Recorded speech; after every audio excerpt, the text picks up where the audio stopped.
3, 2, 1.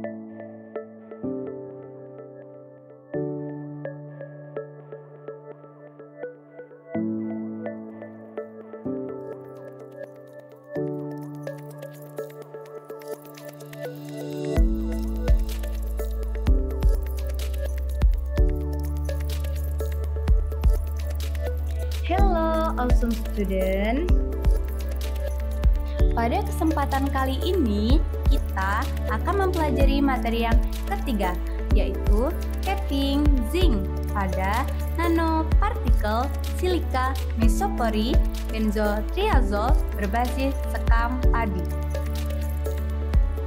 Sebelum memasuki materi ini, kita akan mereview kembali materi sebelumnya, yaitu loading benzotriazol pada nanopartikel silika mesopori berbasis sekam padi.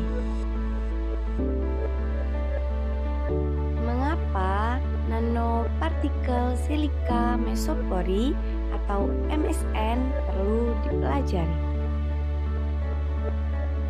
Karena selain memiliki struktur berpori yang khas, MSN juga memiliki sifat fisis yang unggul, sehingga sangat cocok untuk berbagai aplikasi. Bagaimana sifat fisis dari MSN? Jadi, sifat fisis yang dimiliki MSN yaitu luas permukaan tinggi, stabilitas kimia yang sangat baik, biokompatibilitas tinggi, dan fungsionalisasi permukaan yang mudah. Mengapa sekam padi dipilih menjadi bahan baku pembuatan MSN? Karena sekam padi memiliki kadar silika cukup tinggi, ukuran pori kecil, jumlah yang melimpah, ekonomis, dan ramah lingkungan.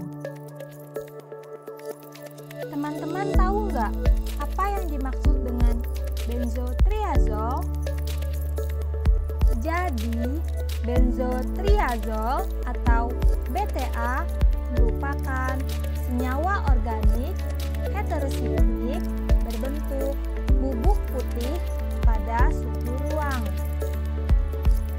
Mengapa BTA dipilih sebagai inhibitor korosi? Karena atom nitrogen dalam BTA dapat membentuk ikatan koordinasi dengan ion logam, sehingga menghasilkan lapisan pelindung yang mencegah logam berinteraksi secara langsung dengan lingkungan korosif. Mengapa perlu dilakukan loading atau pemuatan BTA pada MSN? Karena BTA dapat mengatasi kelemahan MSN yang tidak mampu menghambat propagasi korosi secara aktif dan memiliki sensitivitas terhadap perubahan lingkungan. Setelah mereview materi sebelumnya, kita akan melanjutkan materi pada pertemuan ini. Sekarang, teman-teman ada yang tahu tidak apa yang dimaksud dengan zinc? Ternyata zinc atau Zn adalah logam berwarna keperakan yang memiliki sifat proteksi katodik, sehingga banyak digunakan untuk melindungi logam lain dari korosi. Lalu, mengapa kita perlu melakukan capping atau pencangkokan Zn pada MSN BTA? Karena capping Zn dapat mengatasi kelemahan MSN BTA yang tidak stabil terhadap iradiasi ultraviolet dan tidak mampu mengontrol laju pelepasan BTA akibat absorpsi berlebihan. Apa saja alat dan bahan penelitian yang digunakan untuk capping capping ZN pada MSN BTA. Alat penelitian yang digunakan yaitu gelas beker, cawan Petri, mes 200 mm, mortar dan pestle, tabung sentrifuge, kertas timbang, spatula, neraca analitik, magnetic stirrer, hot plate, sentrifuge, dan oven. Sementara itu, bahan yang digunakan pada penelitian ini adalah MSN BTA, zinc nitrat heksahidrat, dan Aquades. Teman-teman tahu tidak bagaimana prosedur untuk melakukan capping ZN pada MSN BTA? Sekarang kita akan melakukan prosedurnya. Langkah yang pertama yaitu menimbang MSN BTA sebanyak 1 gram. Selanjutnya, menimbang zinc dengan 4 variasi konsentrasi, yaitu 20, 40, 60, dan 80 milimolar. Kemudian menambahkan Aquades sebanyak 200 ml pada setiap variasi konsentrasi.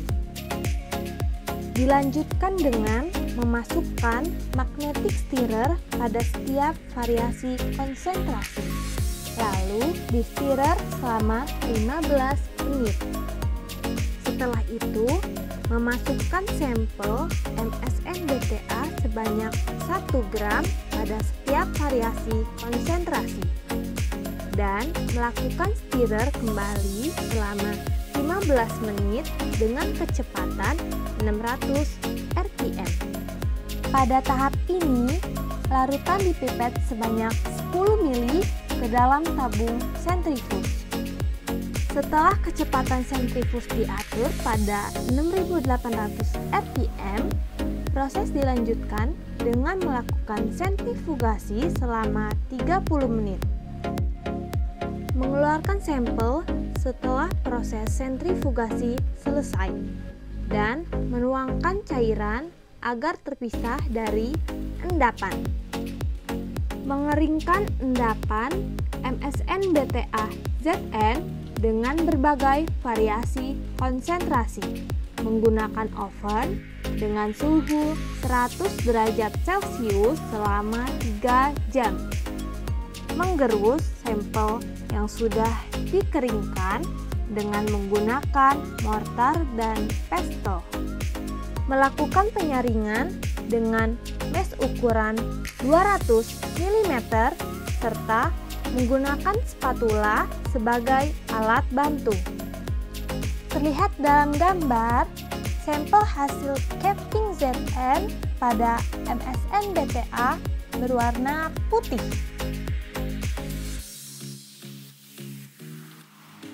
Jangan lupa mengerjakan tugas ya. See you later.